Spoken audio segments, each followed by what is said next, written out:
Ma'am, pwede ba kayong maging spokesperson for the people? Dahil gusto lang naman naming malaman, bakit parang hindi iniisip ng ibang senador yung accountability lamang? Yun lang naman yung pinanggagalingan at Kalma lang, pinagmumulan kalma. natin. Hindi ako kakalma. August 6 na bukas. Ito na yung pagdidesisyonan. Pero moving forward, Senrisa, dahil first time itong nangyari sa atin that we are questioning or seeking clarification doon sa laman ng ating konstitusyon.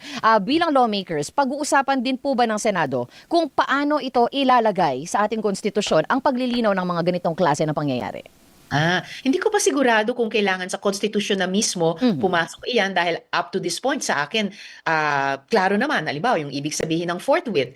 Klaro din sa akin yung solong responsibilidad ng Senado duminig ng impeachment complaints. So if ever may magpapanukala na kailangan sa konstitusyon mismo pa ipasok iyan, well, malaya naman ang kahit sinong senador or for that matter representante na ihain sa kani-kanyang Committee on Constitutional Amendment. So parehong kapulungan naman namin ay nag-organisa na sa halos lahat ng mga komite namin at inaasahan kong aandar na yung committee system at particular namin dito sa Senado. Malinaw naman pala, ba't ang labo ng usapan dyan, Senrisa?